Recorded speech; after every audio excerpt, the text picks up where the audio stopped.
Good evening, and thank you for joining us tonight. I'm Annemarie Bonner. And I'm Naomi Washington. We begin remembering the life of Jackson Yell, a classmate, student, and friend. A gathering of friends is currently being held in the Newman Lumen Pavilion. We've been told students are gathering outside as well as in the meeting space due to high attendance. Yell was killed in what is being investigated as a hit and run in Myrtle Beach, South Carolina on Sunday morning. Yell was on a weekend trip with members of the club baseball team. He was from Massachusetts, majoring in business analytics and minoring in statistics. He was set to graduate with the class of 2024. The Myrtle Beach Police Department has one person in custody following the collision.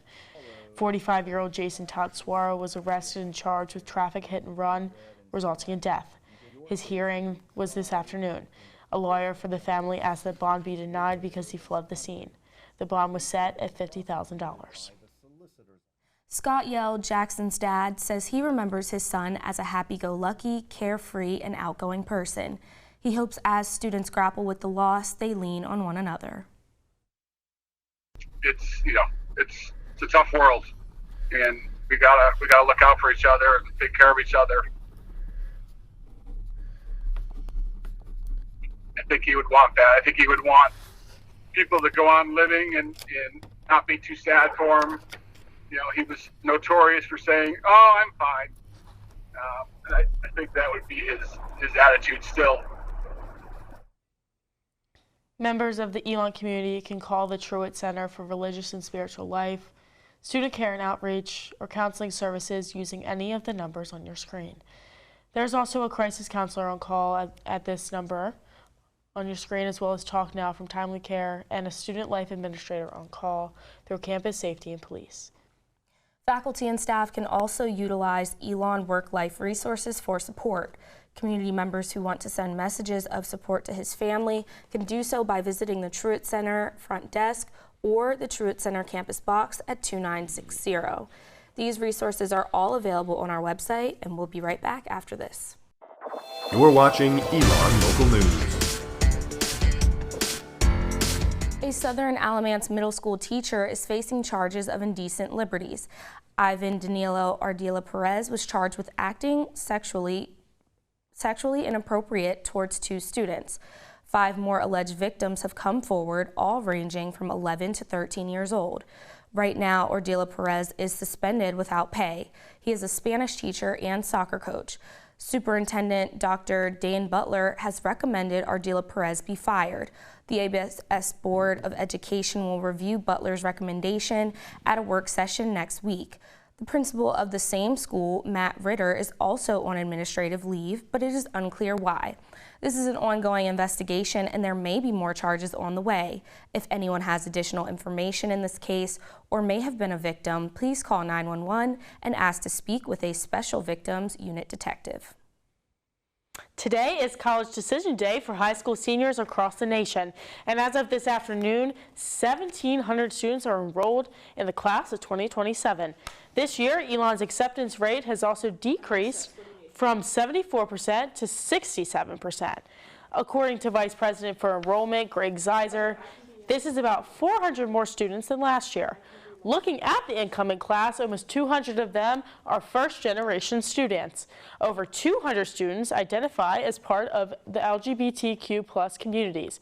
Over 300 students identify as Black, Latino, or Hispanic, Asian or Pacific Islander, Native American, Alaskan Native, and multiracial. There are over 100 international students. The most popular states are North Carolina, Massachusetts, New Jersey, Connecticut, and Pennsylvania.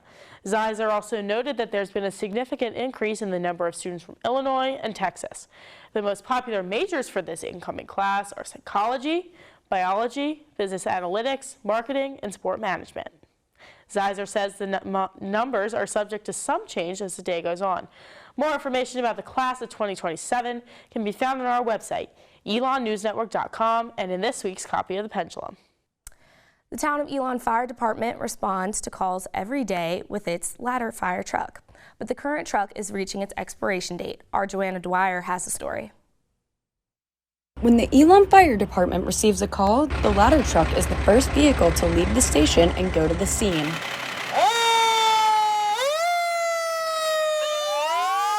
The ladder truck is approaching 18 years old. After countless repairs, Assistant Fire Chief Charles Walker says it's time to get a new one. It just comes to a point where, preventive maintenance and stuff on it is not enough anymore. Property taxes pay for emergency department expenses, but nonprofit organizations like Elon University do not pay property taxes to the town of Elon. Town manager Richard Rodner says there have been conversations about who will be funding the new vehicle, but no concrete responses. The savings we have has been from our taxpayers in the past.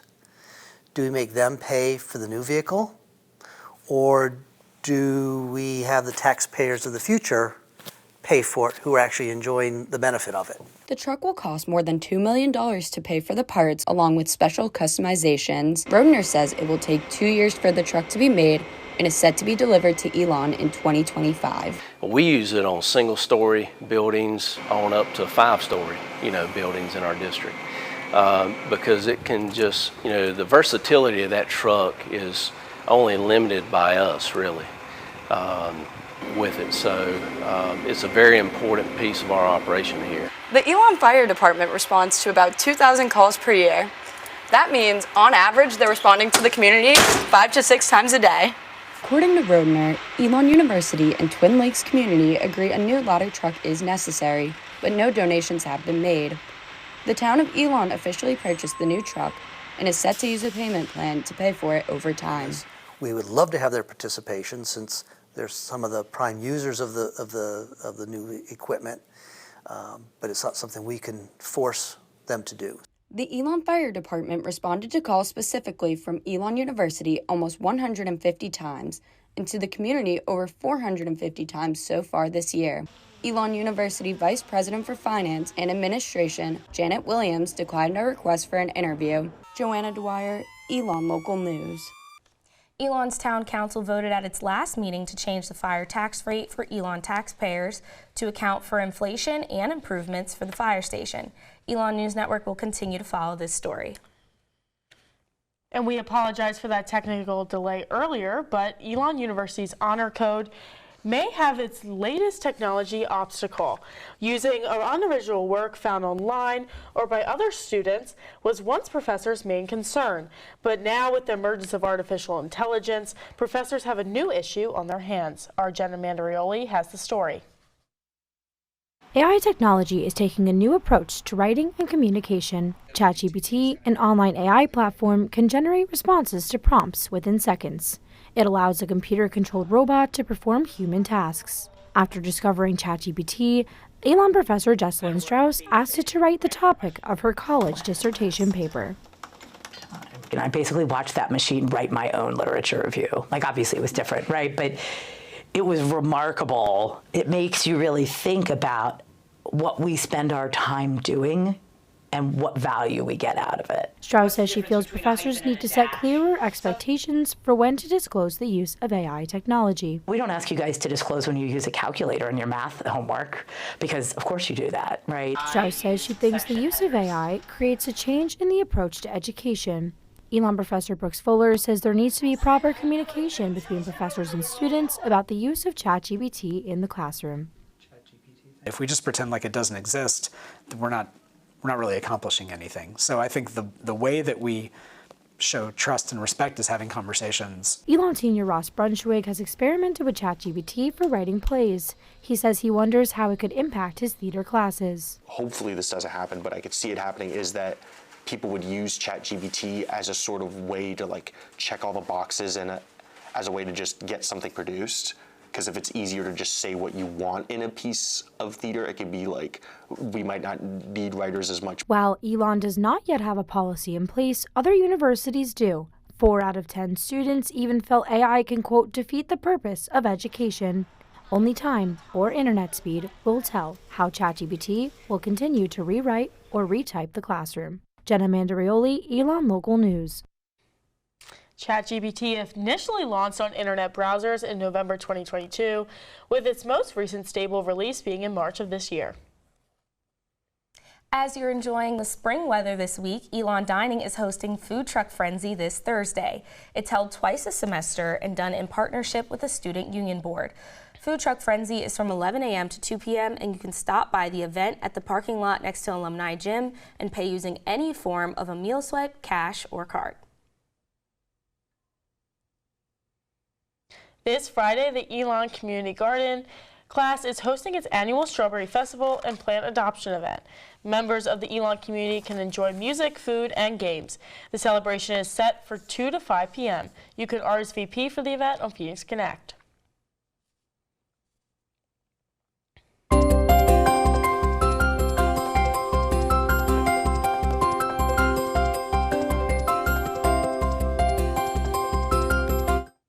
Well, when I woke up this morning, it sure was a little chilly for it being the first day of May. I know, it's cold and it's rainy, and you know, they say April showers bring May flowers, but I'm really hoping that now that we're actually in May, there will be less rain. I agree, and you know who's the perfect person to tell us about that is our Anjolina Fantaroni out on Citroen Plaza.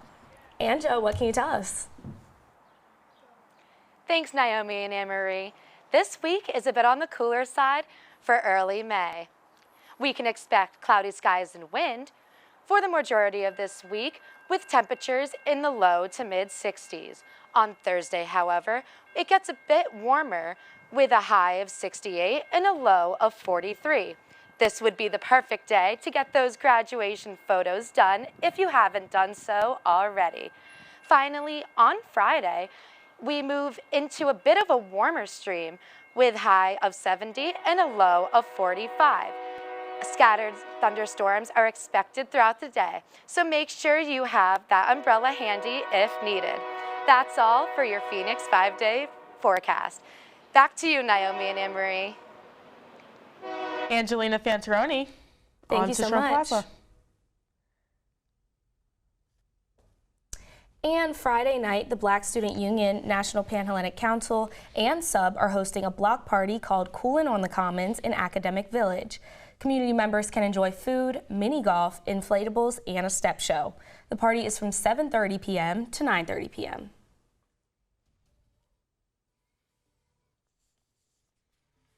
More to come. Hear how seniors are using on-campus resources to find their what's next. And one Elon dancer is performing in front of a much larger audience next football season. You're watching Elon Local News. With 18 days until graduation, seniors can now go pick up their commencement tickets at the box office window at Schar Center. Pickup began this morning and continues through Friday of this week. Elon senior Gabby Mansour says graduating is bittersweet.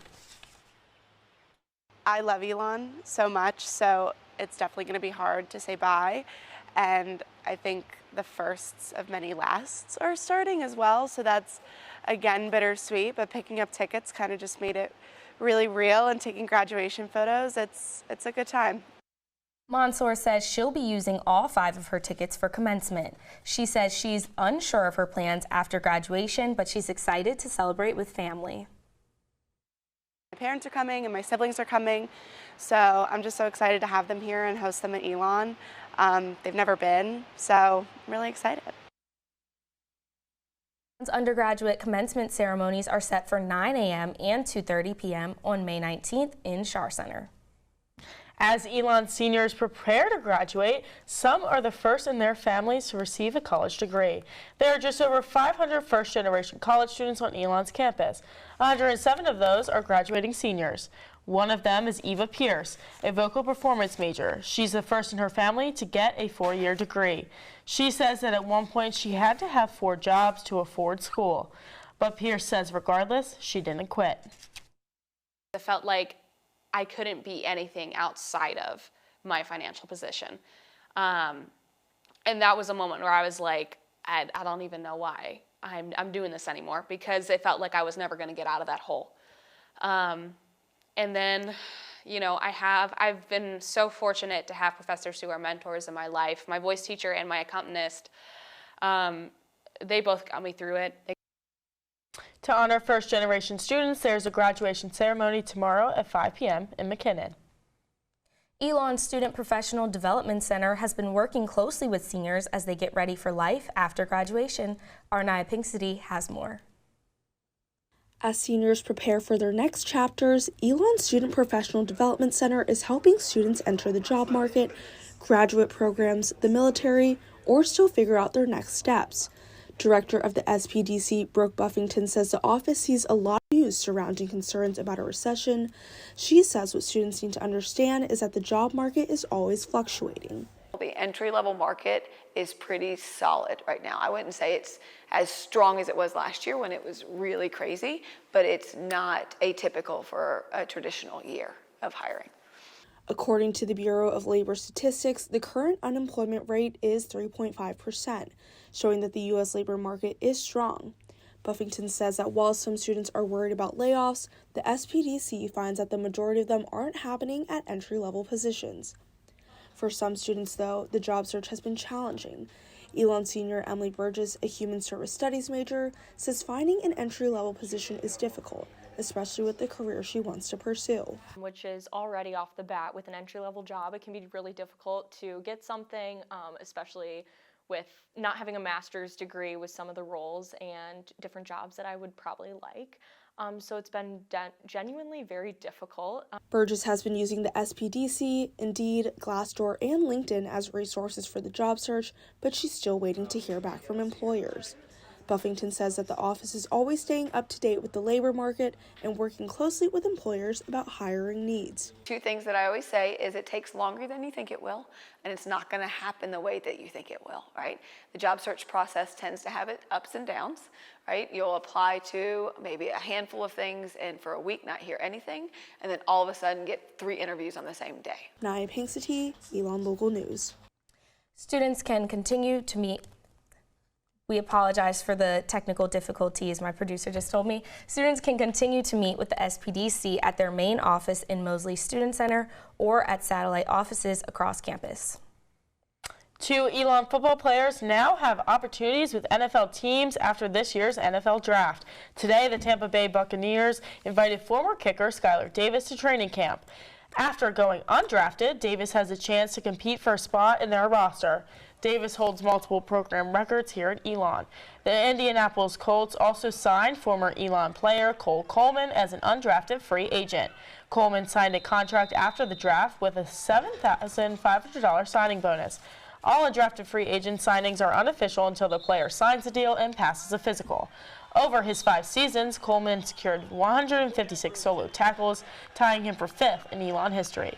Coleman's signing with the Colts makes him the 18th player from Elon's football team to be signed to an NFL deal. One athlete is continuing to wear maroon and gold as her team's colors after graduation.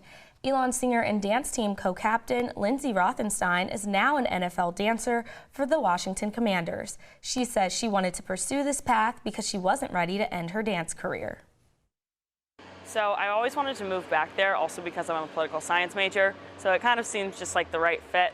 And I was examining the dance opportunities in the area, and the Commanders, I just loved their style and everything about them. Rothenstein says one of the parts of this opportunity that she's most excited for is being on a team again. I'm excited to be the youngest person in the room and learn from a bunch of different people. And I'm excited to perform and get out there. It's a massive stadium. I haven't performed in front of nearly that many people ever. Rothenstein starts practice via Zoom next week before training in person this summer. She says dancing is only part-time and she'll work 6 to 10 hours a week and is currently looking for a job in the DC area. Coming up, hear how one Elon a cappella group is celebrating a milestone anniversary. And Elon Lead celebrates making history in its fundraising efforts. You're watching Elon Local News. Smooth Progressions hosted its 10th anniversary spring concert in Whitley Auditorium. The group invited its alumni back to Elon to celebrate and to perform with them on stage. President of Smooth Progressions and sophomore Nick Edge says the group is unique compared to other groups on campus. I feel like we have a very different dynamic than a lot of the other groups. We're very open to everybody, very accepting. We love to spend as much time with the community as possible. And, you know, along with that, we have this almost brotherhood. The last song Smooth Progressions performed At the concert was the song Forget You by CeeLo Green. Elon senior Kyle Borgna says the song holds a special place in the group's history. That was the first song our group ever performed at Elon, so it's a real full circle moment. We're going to call the alumni on stage to do it with us, and it's going to be a really fun time. The president says over 150 people were in the audience for the concert. Smooth Progressions and Elon's 6 other a cappella groups will hold auditions again next fall. Over 400 members of the Elon community gathered in Schar Center this past weekend to celebrate Elon Leads. It's the university's largest fundraising campaign to date. With the money raised, Elon expanded scholarships and campus facilities.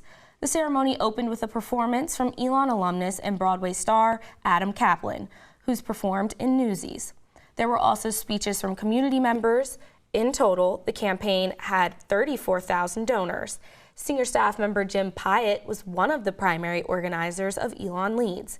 He says the night was about celebrating donors and the ways they support the university. There are a lot of people standing behind this university, which means they're standing behind our students. They're supporting us with their gifts. And it's something you don't really think about when you're a student. You don't really see it. Class of 2003 alumnus and co-chair of Elon Leads campaign, Kristen Wiggins, says that as a first-generation student who depended on scholarships, he's proud to give back to the university.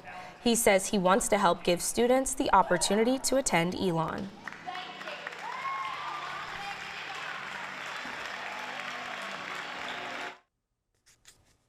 According to President Book, the Elon Leads campaign has more than doubled the number of scholarships in the Odyssey program, which is now over 200.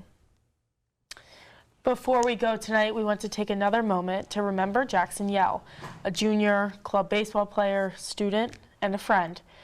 We also want to remind people of the resources available as we realize this is a time where many are grieving. All of these numbers are here on your screen. Faculty and staff can also utilize Elon Work-Life resources for support. Community members who want to send messages of support to his family can do so by visiting the Truett Center front desk or the Truett Center campus box at 2960. These resources are all available on our website. I'm ready for a bump on this. And that is all the news we have for you tonight. Thank you so much for joining us. For stories, scores, and more, visit our website, elonnewsnetwork.com. And be sure to follow us on social media at SportsENN and Elon News Network. Have a great rest of your week, Elon.